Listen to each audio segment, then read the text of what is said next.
Man, what's good with you, man? This is Algernon Hall, aka the Dream Catcher, your dream coach, man. And I'm out here. It's about 4:30 in the morning. I'm getting my body right, my mind's already right, my spirit's right. And we just gonna continue this train, this unstoppable train, to awaken our dreams, man. And let me just catch my breath. I'm a little hoarse.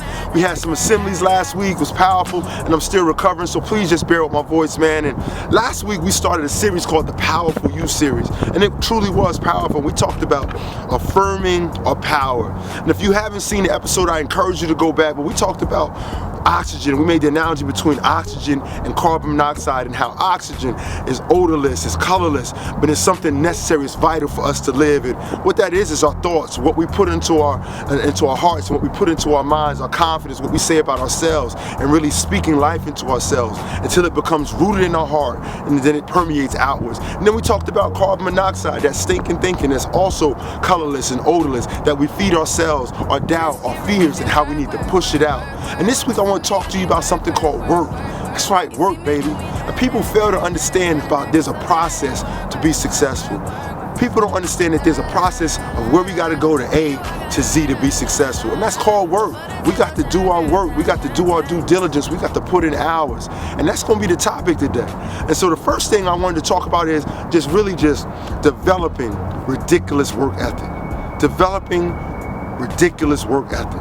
And what that simply means is just developing a culture, man, so you could just work towards your goal, work towards your dream, and work towards being successful.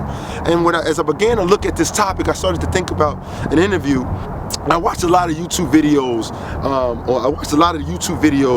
on success and motivation. And what brought to mind was an interview with Will Smith and Tavis Smiley.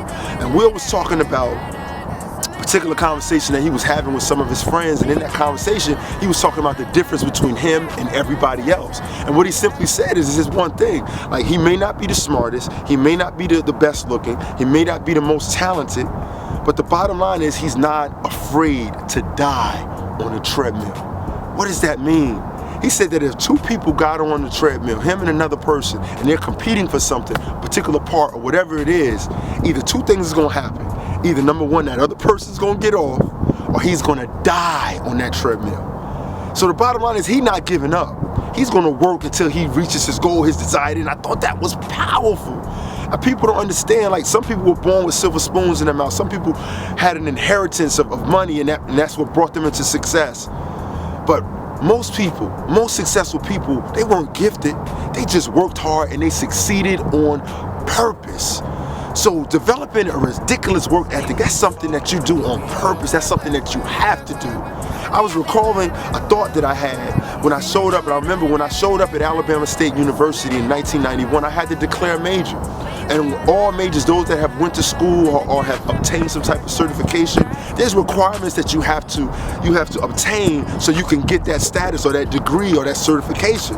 There's requirements. You can't take an alternate route. There are electives, but in order for you to get that degree, to get that certification, you got to take the requirements. Well, it's no different with success. It's no different with awakening your dreams. It's no different than succeeding in life.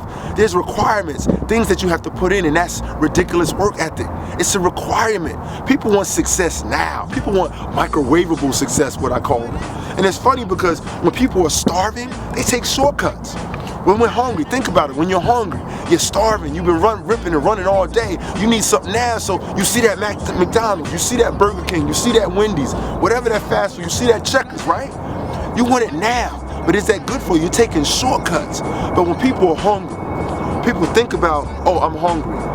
Oh, I have a taste for this. Oh, I want this. You think about where you want to go to that restaurant. You go to that restaurant. You sit down at that restaurant. You look at a menu. You order what you want, what you have a taste for, what you desire.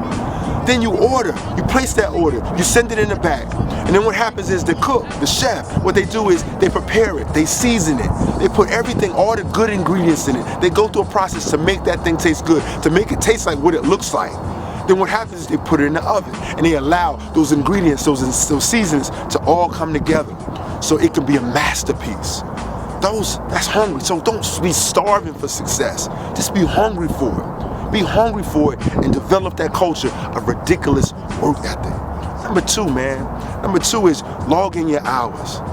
You gotta log in your hours, and what brings to mind is a book by Malcolm Gladwell called The Outliers. And if you haven't read the book, I encourage you to read it. But he talks about the 10,000 hour rule. And in that 10,000 hour rules, he makes an analogy about the Beatles. You know the Beatles, the rock and roll band back in the 60s, the most phenomenal band, the greatest band to ever touch the planet. So what happened was he talked about that story of how they began. And how they began was in a bar in Liverpool, England. And he talked about how average they were.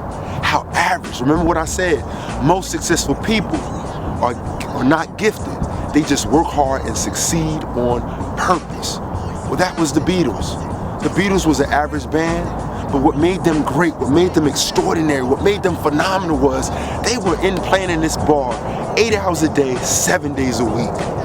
8 hours a day, 7 days a week, over and over and over again. Extraordinary work ethic and logging in hours. You got to log in some hours. If you want to be an expert, if you want to be exceptional, anything what you're doing, you got to log in the hours. You got to put in work. It's no different than me getting in front of this camera. I think about where I was on January 1st. I think about where I am now. I think about where I'm going to be in 6 months. I think about where I'm going to be in a year. I think about where I'm going to be in 5 years.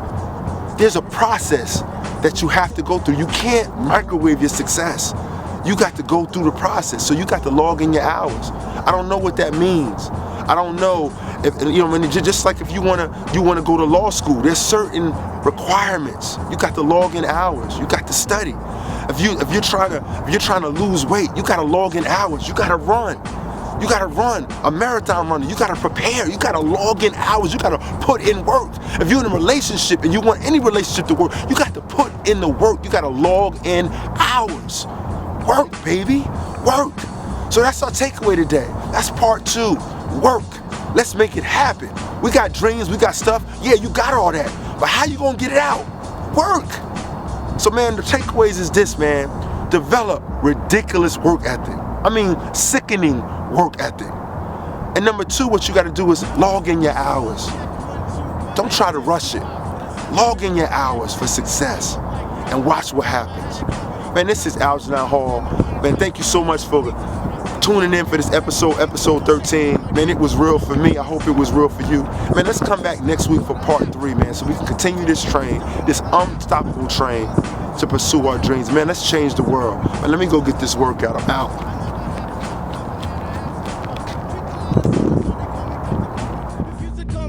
BS competition, your name is special, so won't